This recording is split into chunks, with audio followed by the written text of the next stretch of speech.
देखिए, ममता बनर्जी हमारी मुख्यमंत्री हैं। हमें वो पसंद है कि नहीं वो दूसरी बात है, लेकिन उनका एक तो स्टेचर है ना, वो स्टेचर के हिसाब से अगर इस तरह की बात करें तो उनसे प्रभावित जो भी लोग हैं इस राज्य में, उन लोगों की भी आदत हो जाएगी इस तरह से बात करने का, इस तरह से सोचने का। एक गृह मंत्री, वो खुद भी तो राज्य के गृह मंत्री है, मुख्यमंत्री है, तो वो राष्ट्र के गृह मंत्री के ऊपर इस तरह के आरोप, इस तरह की भाषा पहले भी कई बार कई ज्यादा कुछ कमर में रस्सी कसकर लेके आ जाएंगे। क्या क्या नहीं बोला था उन्होंने, किन किन लोगों के लिए क्या क्या नहीं गलत तरीके से भाषा की उपयोग की। इससे उन्हीं का मान नीचे हो रहा है, उन्हीं का मान नीचे हो रहा है और किसी का नहीं आता है। अगर आंदोलन के सिवा अगर कुछ गढ़ना होता था तो वो इतने 15 साल से कर लेते। उनको इतना अमित भाई साहब का प्रेस कॉन्फ्रेंस सुनने के बाद उनको इतना डरने का कोई वजह नहीं थी। वो इतना चिलबिला खिलबिला कर रही थी क्यों?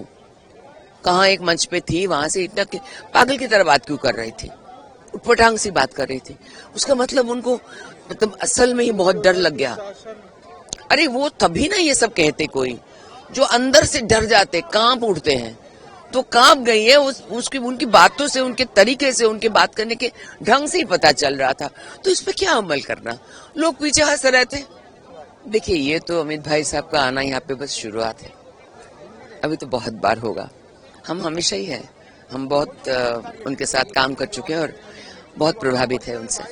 देखिए, एक तरह से ये चुनावी बिगुल नहीं, आप कह सकते हैं कि जीत का बिगुल बजा करके गए हैं अमित शाह जी, क्योंकि हम कॉन्फिडेंट हैं इस बार कि सरकार जो है वो भारतीय जनता पार्टी ही बना रही है। इसका कारण ये है कि आप जितना भी भारतीय जनता पार्टी पर सांप्रदायिक होने के आरोप लगाएं, इस बार तो ये स्पष्ट है कि हिंदू मुस्लिम की, मस्जिद की और मंदिरों की राजनीति कर रही है ममता बनर्जी, और बीजेपी बात कर रही है डेवलपमेंट की। हम बात कर रहे हैं कि 20 साल में जो कुशासन यहाँ हुआ है, जिस तरह की वायलेंस और हिंसा यहाँ हुई है, उसको बदल करके एक अच्छी सरकार बनाने की, जो संस्थान स्थापित करेगी, लोगों को नौकरियां देगी, घरों में राशन होगा, लोग खा पाएंगे, पढ़े लिखे लोग सड़कों पर नहीं बैठेंगे, जैसा कि ममता बनर्जी सरकार में हुआ है।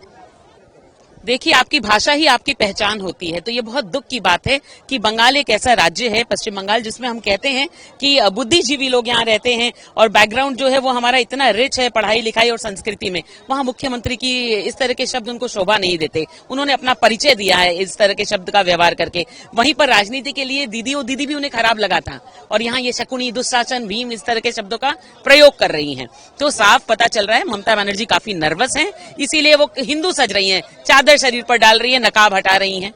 तो इन सब से उनकी जो नर्वसनेस है वो महसूस हो रही है। पश्चिम बंगाल के बंगाली और बुद्धिजीवी इस बार निकल करके भारतीय जनता पार्टी के लिए वोट देंगे, क्योंकि वे भी चाहते हैं कि अब यहाँ भी डबल इंजन की सरकार हो, यहाँ भी इंडस्ट्रीज आए, यहाँ पे भी नौकरियां हो लोगों को, यहाँ पे भी खाने के लिए भरपेट भोजन मिले।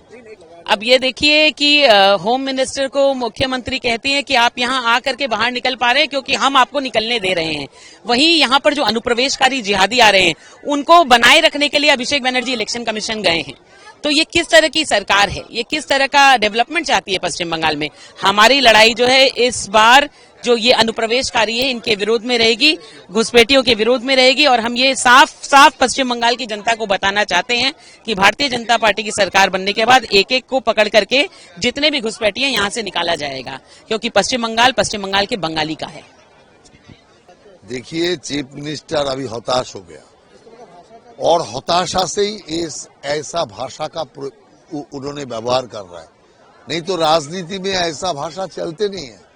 ममता बनर्जी घबरा गए और घबरा के ही उन्होंने गाली गलौज स्टार्ट किया। इसीलिए इस गाली गलौज का स्टेटमेंट से ही पता चलता है तृणमूल का समय समाप्त हो गया। देखिए, डेलीगेशन तो मिलने गए थे, लेकिन वहीं पर जैसा व्यवहार उन्होंने किया और जिस ढंग से चुनाव आयोग का साथ जबरदस्ती झगड़ा लगाने का कोशिश कर रहा है, इससे स्पष्ट होता है जो तृणमूल कांग्रेस का हालत बहुत खराब है। और उन्होंने इतना मुद्दा उतना मुद्दा करके सारे बात कह रहा है। वो मुद्दा माने तब भी इलेक्शन होगा, वो मुद्दा नहीं माने तब भी इलेक्शन होगा। तृणमूल कांग्रेस लड़े तब भी इलेक्शन होगा, तृणमूल कांग्रेस ना लड़े तब भी इलेक्शन होगा। बंगाल में सही समय इलेक्शन होगा और जब भी इलेक्शन होगा भारतीय जनता पार्टी का सरकार होगा। আমাদের ভিডিও ভালো লাগলে লাইক এবং শেয়ার করুন। কমেন্ট সেকশনে গিয়ে জানান আপনাদের মতামত। আরো ভিডিও পেতে আমাদের চ্যানেল সাবস্ক্রাইব করুন এবং প্রতি মুহূর্তে খবরের আপডেট পেতে প্রেস করুন বেল আইকন।